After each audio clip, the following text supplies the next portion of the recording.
Hi everybody and welcome to In Good Company. I'm Nicolai Tangen, the CEO of the Norwegian Wealth Fund. And today I'm speaking with Zak Brown, the CEO of McLaren Racing, one of the most remarkable turnarounds Formula One has ever seen. Well, I would argue it's one of the most remarkable turnarounds I've ever seen anywhere.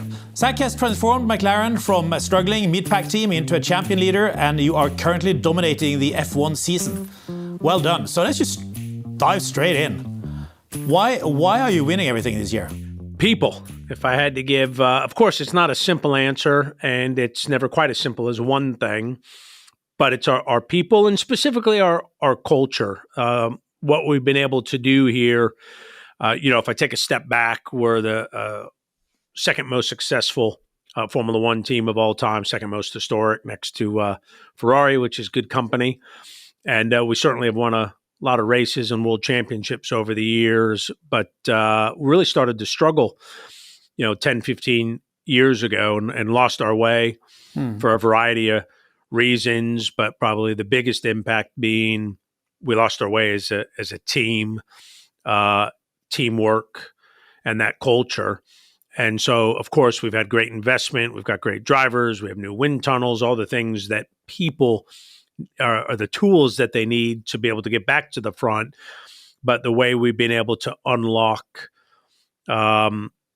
the performance of our people through a great culture of transparency, hard work, incremental improvement, real talks, park your feelings at the doors, all those things have just made everyone rowing the same direction. When you get 1,400 people rowing the same direction, can be pretty powerful.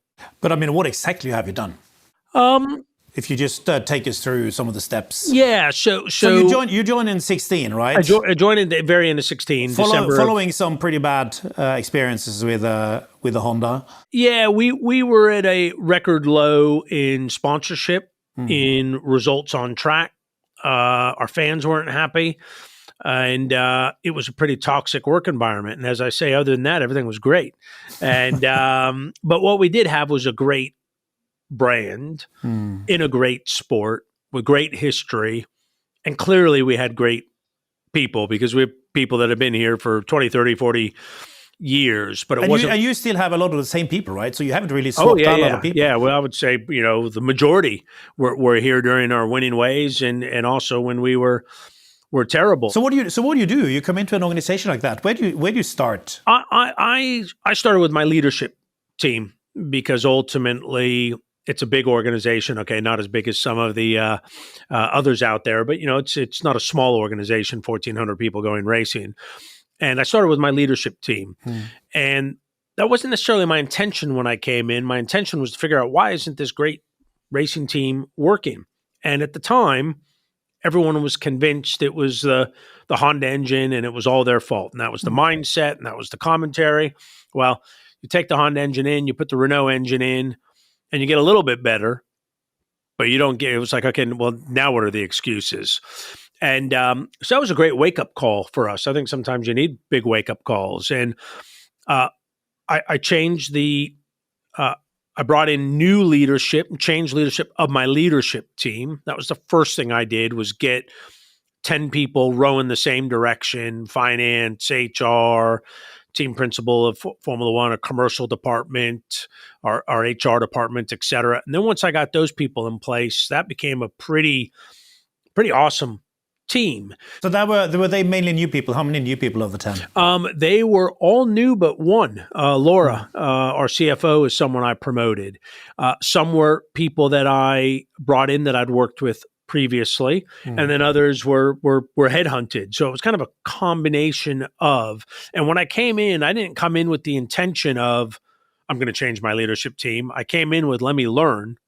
But the first thing I learned was I need to change my leadership team. And for a variety of reasons. It wasn't they were bad people. We just needed some fresh blood, different teamwork. It was things were kind of stale, I guess, is how I would describe them. We needed some new energy and so went about doing that.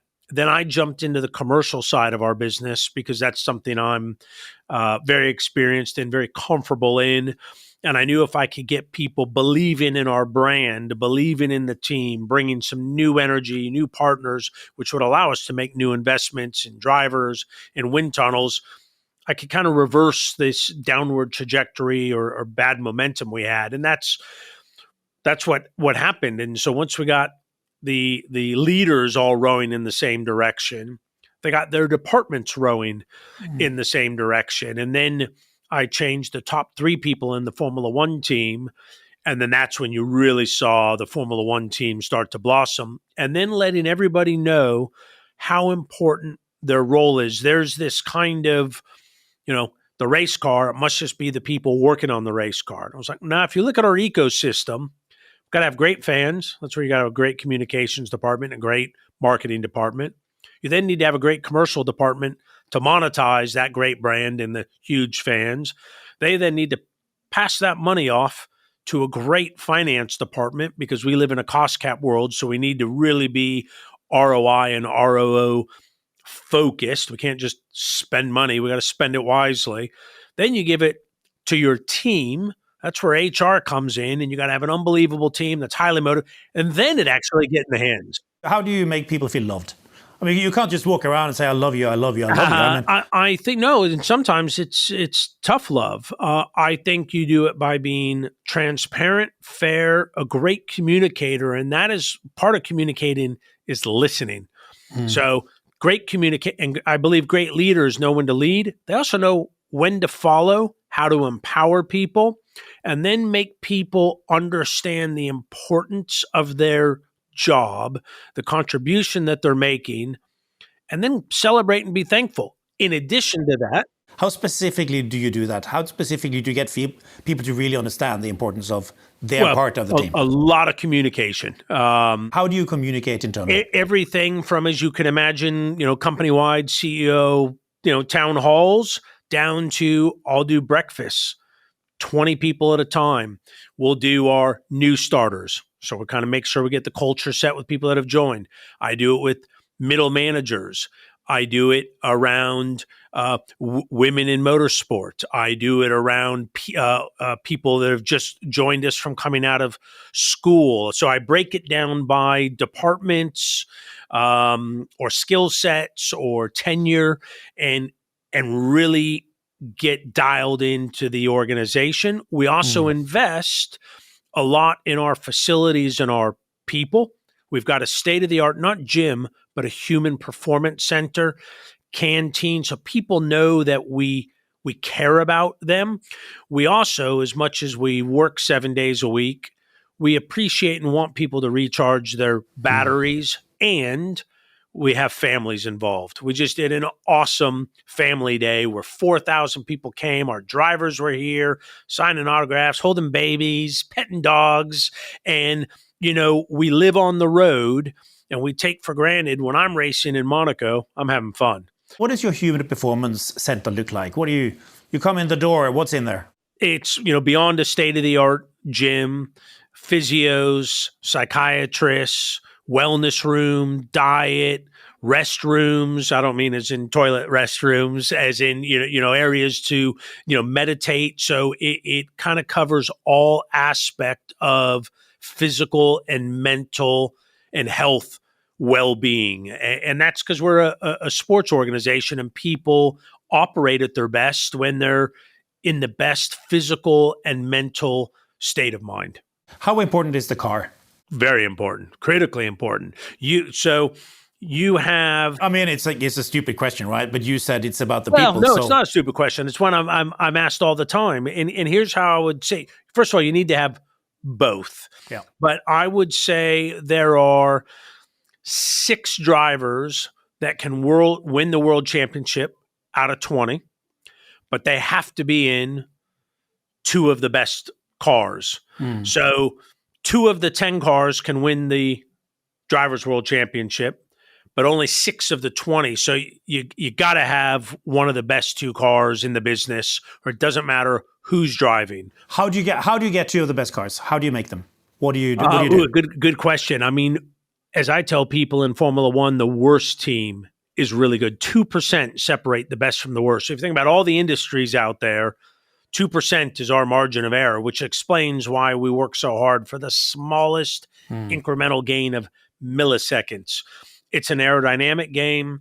It's a tire wear game, which also comes from aerodynamics. So it's primarily an aerodynamic game, but that then facilitates your mechanical grip, your tire wear, and then of course you have things like strategy, and you got to have the best of everything. You can't have a weak spot. What were the changes last year with me, which really made the big difference for you?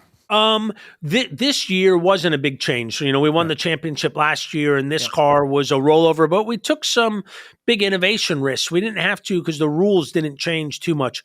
2026 is a clean sheet of paper, biggest regulation change in the history of Formula One. So that has us biting our nails. So they do that basically to change the leadership and to create some new excitement, right? Okay, so how do you make sure that you'll be, that your car will be the fastest next year? Well, all we can keep doing is doing what we're doing. We've got great technical tools, a great team, and my focus as CEO is stability. So take Red Bull, our won the last 4 championships. Unbelievable team. They hit a bunch of kind of culture turmoil, which has been well documented the last year. And you see the team start to slide backwards. Now they brought in a new team boss that looks like they're very aligned and settled. They're back to winning races. Same driver, same budget, same car, culture at risk, and a great culture again. And you're not hearing any noise. Max is happy. You're not hearing people leave, and they're winning again. Same as that race car. Okay, they've had some developments on it, but I think that's the power of culture and sports teams. So what we need to do for 26 is keep doing what we're doing, and for me, that's stability. Now, F1 is all about making fast decisions, right? How do you think about decision-making speed? I kind of put it back to when I raced. If you think as a racing driver, it's all about making split-second decisions. So you need to know how to be a quarterback and a leader. Risk versus reward. Am I going to make that pass if I miss it? Am I going to crash? Or am I going to just go off the track? Can I recover from it? So risk versus reward. Is it worth it? Am I making a pass for the lead? Or if it's for 15th, why am I taking risk? You need to have great people around you. You need to have immense trust. You need to be a great communicator to your engineers. You need to be a great listener from your engineers. Sometimes you can think and have a long time to make a decision. Other times it's pure instinct, like the start of a Grand Prix. And if I think of as a CEO, sometimes I got to make quick decisions. Sometimes I'm consulting, I'm listening, I'm trusting my team. I've got the best technology around me. So I think being a Formula One driver is kind of like being a CEO. When do you slow down in your decision-making to make sure you make more kind of deliberate, well thought through decisions? So I calibrate when do I need to make a decision. And I think one of the areas that I've seen in sport, specifically in racing, where people get it wrong is they make decisions when it's an emotional, highly charged environment, and actually you don't need to make a decision yet. So hey, if I got to make a decision now, it's a pit stop, got to make a decision. But if it's something that happened on the race on Sunday, and I can't fix it, but I do want to talk about it, address it, don't do it on Sunday night. Everyone's tired, adrenaline, they're not, do it on Monday or Tuesday. So I make the decisions when I have to make the decisions. And sometimes those are literally split second, sometimes are a week. I like to get as much feedback and data, and whether that data is pure data or data from just people talking to me, I'm a fan of doing that, but in accordance with whatever timeline I need to make a decision on. Zak, you say that passion is good and emotion is bad. What do you mean? Very fine line between the two. As my chairman says to me, Zach, there's a fine line between bravery and stupidity.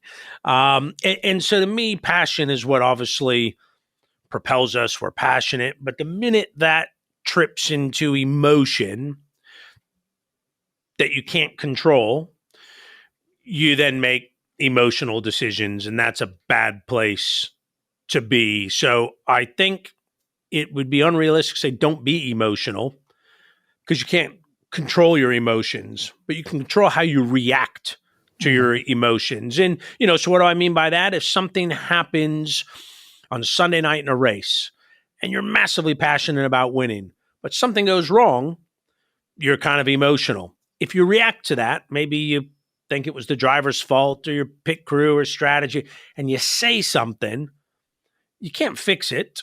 Sleep on it. Don't say something that you might regret because you can't unsay it. You can do some damage. I did that the other day, to be honest. What happened? We had an accident in turn 1 in Austin, and it was between my 2 championship drivers and a driver named Nico Hulkenberg. In the moment, it looked like Nico wiped out my guys. Sky TV comes on to me 2 seconds after it's happened.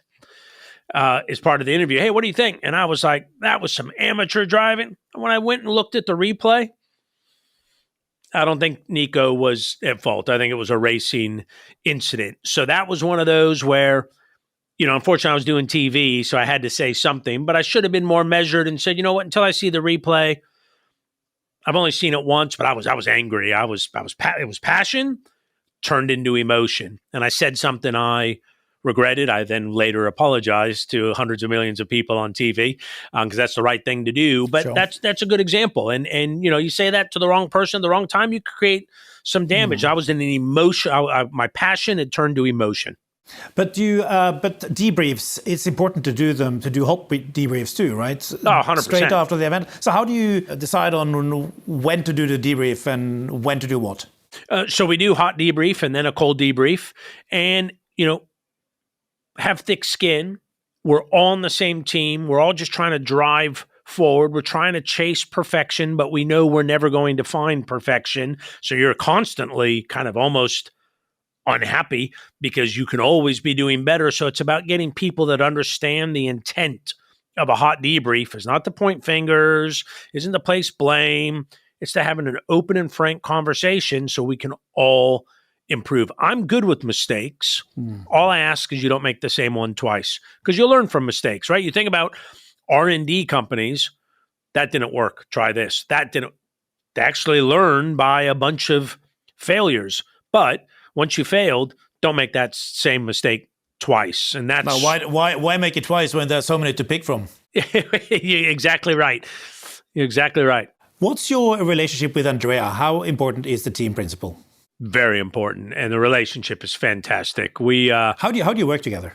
We have 2 different personalities. We have 2 different skill sets. We have 2 different areas that we like to work, and a common passion for racing and winning. So there's so much work to do in a Formula One team that the CEO and the team principal used to be one and the same. And there are a few teams, but that's kind of going by. If you look at the role of today's team principal, it's the performance of the race car. I can't be doing these with you while right now he's in an aerodynamic meeting. But these podcasts, being with sponsors, reporting to boards, getting, the rest of the bit, that's a full-time job, as is running the performance of a racing team. So our relationship is you take what used to be one role, and these teams are so big now, it's 2 roles. And so I run the business. I mean, ultimately, everything's I'm responsible for, but I run the business, the commercial, the brand, the board, and I give Andrea the space, the tools, the direction that he needs to be successful, and then I get out of his way. And so my view is that racing team doesn't work for me. My view is I work for the racing team. My job, I'm one person out of 1,400. My job is to keep them all fed and hungry and motivated. It's not to do their job. I can't. There's some jobs in here. The commercial department's an area that I'm obviously very comfortable in, but it's all about getting the right people and the right energy in the factory. Now, I have been in many meetings, but I've never been in an aerodynamic meeting. What do you do in an aerodynamic meeting?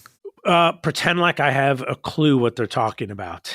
I was not a math science kid at school, and they speak a different language. You dropped out of school, right? I dropped out of school. So I'm good in the EQ department. Yeah. The IQ has some room for improvement. So how is it to work with these total whiz kids? It's fascinating. They're different people. They think differently. They get energized. They're mad scientists. They're absolutely brilliant. Where I think I can contribute is I've got a good sniffer. I can see who's working well together. I can see who's delivering on their promises. I can tell by the second question how confident they are because they haven't backtracked when I put a little pressure on them. So I wouldn't know how to look at a aerodynamic map. I mean, that's a bit untrue. I can look at an aerodynamic, but like how it's constructed, the method, forget it. But I can tell someone said this is going to happen in 2 weeks, and it did or it didn't happen. Or they made this prediction and it didn't. Or wait a minute, that's different from what you said 2 weeks ago. So I think that's my area of contribution technically, is I can sniff who's good at their job or not. I can't do their job for them, though. Let's talk about some of the really good sniffing you've done lately. Why are Lando and Oscar so good? First and foremost, they're unbelievably naturally talented, right? You see this in all sports. It's that anticipated rookie coming in who's just had a stellar career through high school, college. They just run faster. They throw better. They read the game better, whatever it is. Lando and Oscar are two of the 6 best drivers in the world on a grid of 20. Then you get into the qualities of them as a human being, highly intelligent, which you need to be as a Formula One driver. This isn't just get in a car. You need to technically understand what's going on. So they're high IQ people. They're great in a team environment. They're honest. They don't have an edge to them. A lot of that, we look at families and upbringings. So they're just a complete package of what you see is what you get, and money and fame and success have not gone to their head whatsoever. It's gone to their car collection, but not their head. Can you predict that ahead of time, whether success will go to somebody's head? Yes and no. I think it's something that you're looking for when you're bringing someone in, of how grounded is this person, but sometimes you get it right, sometimes you get it wrong, but it's definitely something that you're looking for in that early day analysis of, do I want this driver in my team? Most teams have a lead driver and then the rest is kind of support, but you have structured differently. They really compete, right? We've gone the hard route. Tell me, what are the advantages of that? The advantages are, one, from a constructors championship point of view, which we've now won 2 years on the trot. If you have 2 great drivers, you're going to increase your odds at the constructors championship. If you've got 2 great drivers, you're going to increase your odds at having a driver world champion, even though they can take points off each other, which is a downside if you'd like. 2 or 3, you're going to have better 2 drivers because they keep pushing each other. When you get pushed, you just find a little bit more. So when you've got 2 great drivers that just keep elevating, then you've got 2 sets of great feedback for the teams to develop the car. Then off the track, you've got 2 drivers that your sponsors and your fans love and want to see. So the downside of having 2 great drivers is they can take points off each other, and the rivalry can get nasty. It hasn't with our 2 drivers. Is it about to become nasty? No, not at all. Aren't they becoming a bit more kind of aggressive and competitive against each other? Oh, I think it's always been there. And we've got 4 races to go. They're separated by 1 point. The last time there was a driver pairing competing for the championship that it didn't end in tears was 1984. It happened to be our 2 drivers, and Niki Lauda won the championship by half a point. They were very competitive, but friendly. Every other inter-team rivalry has ended in tears, but I think that's not who we are as a team, and it's not who our 2 drivers are. They want to beat each other, but fairly and squarely. Do they train together?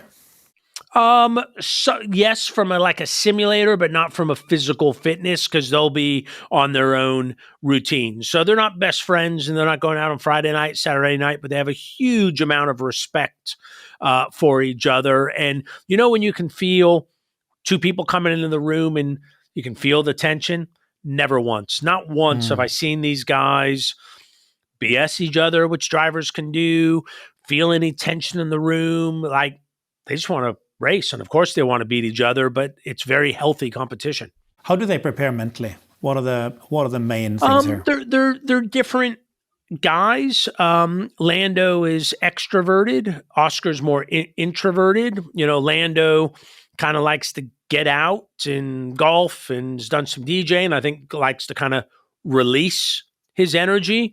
Oscar's much more inward looking, studies a lot, thinks a lot. And so, you'll find on a summer break, Oscar kind of a little bit more in his hotel room or go on the beach, and Lando you'll find a bit more with his friends and going golfing and going karting. So they kind of have different ways of, focusing, recharging their batteries, which again, I think is makes them a very complementary driver pairing, much like Andrea and I.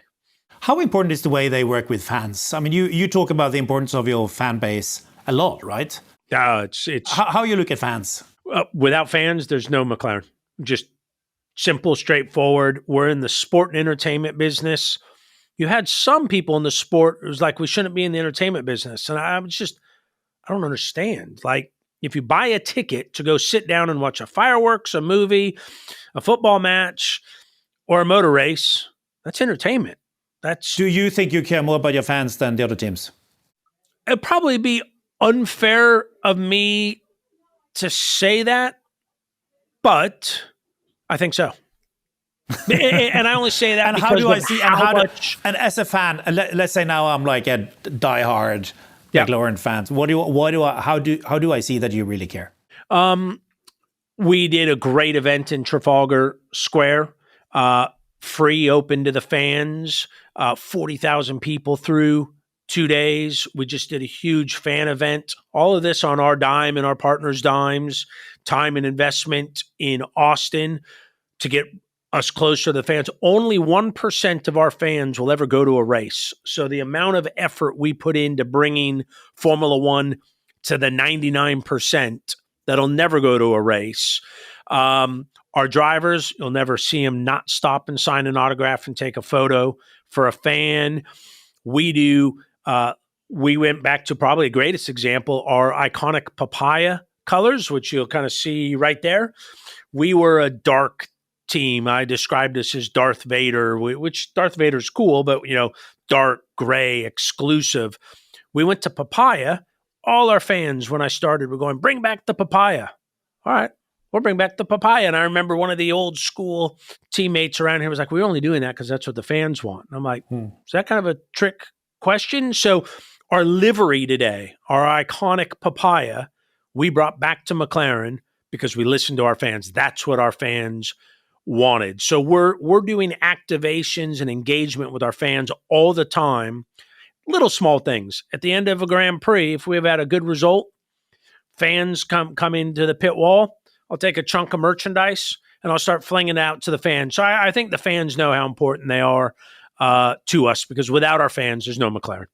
The kind of social appearance of your drivers, how important is that for your success? Very. So if I were like a total introvert and I didn't want to talk to anybody and I didn't want to sign any autographs, would I make it? Could I become a driver?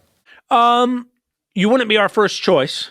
Yes, of course you could. There are some drivers that don't care about anything other than driving. And while I appreciate that from a driving point of view, that's not what this job is. This job is driving, sponsors, fans, promoting the sport. So yes, you would get a ride, because coming back to, do we care more than all the teams?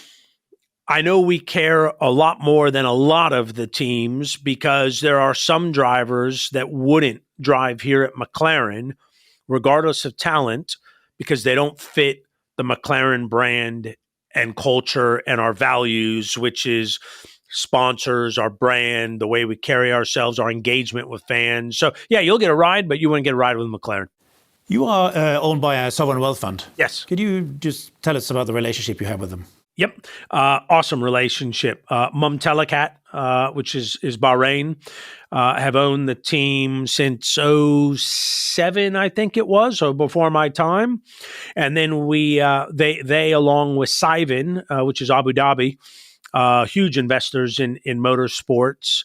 The two of them, Mumtalakat is the majority. So Mumtalakat and Saivin, so it's Bahrain and Abu Dhabi, own McLaren. Massively passionate about our brand, want us to win first, obviously have a great, healthy business, which we do. Things have never been more successful, which is exciting, at McLaren on and off the track. But we also know in sport, it's not if we take a step back, it's when. That's how sport. often do you talk to them? Oh, every week.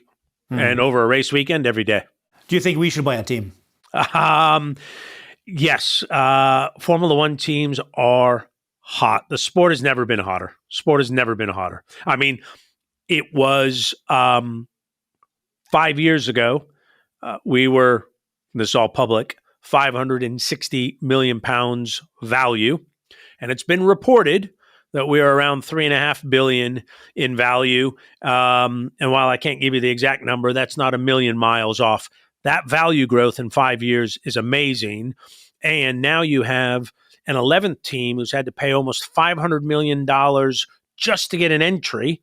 And they'll spend $1 billion or $2 billion until they become profitable. So now the low watermark, I think, for a Formula One team is $2 billion. And a high watermark, 5, 6, 4. And you were close to bankrupt. We were not in good shape before we brought in our investment, but coming back to winning, because our shareholder was spending a lot of money on the automotive group, they had a decision to make: live within our means, which was a slow death because you've got to kind of play to win, or play to win. They took the decision: let's bring in some external investment so we can give the racing team all the resources they need to get back to the front.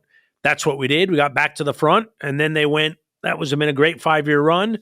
We'd like our team back, and they bought out the minority shareholders. Simon came in and partnered them, and now it's happy days.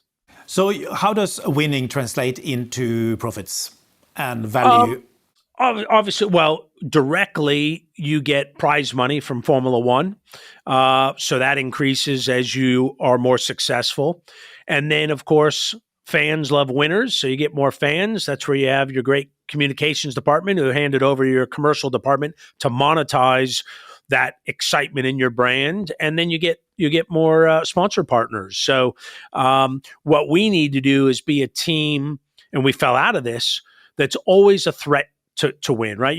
We've won 13 races this year. I can't say we aren't going to win 13 races next year. We might win none. We might win 15. We might win somewhere in the middle. But we need to be one of those teams that is always in the top 4, because the top 4 teams, last year 4 teams won. This year 3 teams have won. So we always need to be a threat to win. Where we fell back to 9th, forget it. That we can't go back there. How important has Netflix been to build the value of your brand? They've been fantastic. I don't think any of us saw that coming. It's brought in so if you look at what Formula One needed when Liberty acquired it, it needed North America from a geographic standpoint. It needed a more diverse and female fan base and a younger fan base. Tick, tick, tick, tick. We went from 1 race in America to 3, to a new huge TV deal with Apple. Our 75% of our new fans are women and a younger audience, age 18 to 34. So it totally moved the needle in the 3 areas that when you went and talked to corporate sponsors, North America's big for us and Formula One's not big there. The fan base isn't young enough. It's not diverse enough. Netflix helped us lead the way on ringing the bell on all 3 of those aspects. And then, of course, we've built on it. You have your Brad Pitt movie. All these things have accelerated our new fan base. What's the key to building female fanship? I think engagement. We went from being an exclusive team to an inclusive team. Come on in. And the sport went from being an exclusive sport to an inclusive sport. I think that's what Netflix did, is it brought you into behind the scenes. And I think what's happened is people realize how fascinating our sport is, not just on the field of play, the politics, the big money, it's global. It's easy to get to know 10 racing drivers and 10 team bosses, where if you look at other sports, you've got 400 or 500 people in football. So it's harder to kind of get to know everybody. A lot of drama in our sport. It's a pretty glamorous sport. Racing drivers are pretty cool guys. So you can see why the younger audience, you can see why Lando Norris is the most popular with young female fans, right? You got a 25-year-old racing driver making ton of money, Grand Prix racing, living in Monaco. Pretty cool. So I think all of that. And then it's a sport where it's not just on the field of play. It's the whole environment. It's the social gatherings. It's the evenings out. It's the technology. So I also think everybody drives. Well, maybe not everybody. Most people drive. So I think there's a relatable aspect to it where women, men, boys, girls, all kind of have had a steering wheel in their hand at some point. And I think there's some relevance there. Do you personally celebrate enough? Not enough. Because you won last night and you look very sharp. Where we want to win in Brazil. So that's something I've had to personally work on over the years. I've had comments from my staff, whether it was my old company or here, of like, is he ever happy? He's always kind of busting our chops. Are you ever happy?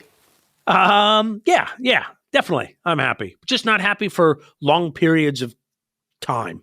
Doesn't mean I'm unhappy. I just kind of like, I'm happy. That's right. So, but like, I'm thrilled we won last night. It was amazing. But like, we got a job to do with the next race in Brazil. We've got 4 races to go. In between the races, you also wrote a book, 7/10 of a second. What do you want to convey in that book?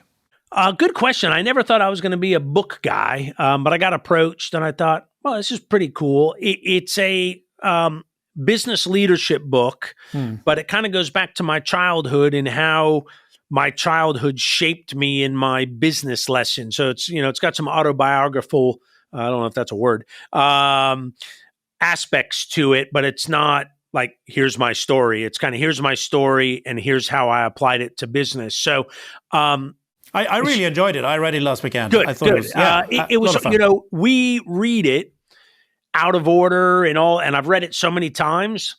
I'm interested to hear what people who read it start, because when you're editing it, we read chapter 20 and I forgot what 19 was. And, and so it's kind of hard for me now. I can't see the forest through the trees. So I hope people find it entertaining. There's definitely some funny stories in there. And I hope people have some, takeaway from it and they can go, you know what? That's something I think I saw Zak learn from. I can apply it in my own world. How has your leadership changed with age, you think? It's matured. What does that mean? It's become less emotional. I'm a high passion, high emotion guy, which I think hopefully comes through in my book, Dating with School. And I've learned to mature, be a little bit more thoughtful, a little bit more deliberate. I'm naturally an instinct guy, and that's great. But sometimes you got to slow down a little bit. So, Andrea is ready, aim, fire. And I can be, definitely fire, ready, aim, and pick an order. And it's worked for me pretty good. But if instinct's right 90% of the time, but slowing down takes that 10% you got wrong and you can cut that in half, because you still got to rely on it, then that's what I've learned over the years. And also, I've always had mentors. Who has been your most important mentor? I've had a lot of mentors, and I still have a lot of mentors. I think if I had to pick one, it would be Paul Walsh, my chairman. I've known him for 20 years, so he was a client of mine. He's a friend. He's a mentor. He's a boss. And that's actually what I've probably learned most from him. He's unflappable. He's the one who said there is a fine line between bravery and stupidity. Correct. Where is that line in Formula One? It's almost kind of hard to answer that because that's kind of an in the moment. I think stupidity is doing something that has consequences far worse than the reward. So if you get your risk versus reward balance out of place, then I think that becomes stupidity. What is your personal charging station? What kind of charges me? Yeah. Where do you relax? Something I've not perfected at all, but I've gotten better at it with some maturity. Golf course, cigar in hand, my high school friends, baseball and ice hockey. Getting out and play. I played some tennis this morning. So getting out and playing sport and driving my historic racing cars. Sounds good. Zak, what is your advice to young people? Get mentors. I was fortunate at a young age, because I was racing cars, to hang out with CEOs when I was 21 years old. The gap in experience between being a 21-year-old who's just full of adrenaline and pick an age, 40, 50, 60, 70-year-old. I think about how much, I'm 53 now, and I look up to Roger Penske, who's 85-ish, and I think, look at how much I've experienced. He's got 30 years more of what I'm experiencing, and I can't even imagine what I'm going to see in the next 30 years. But if I go talk to Roger Penske, he can share some of that with me. So I think mentors are critical and all along the way, because there's always someone smarter than you, and there's always someone who has more experience than you.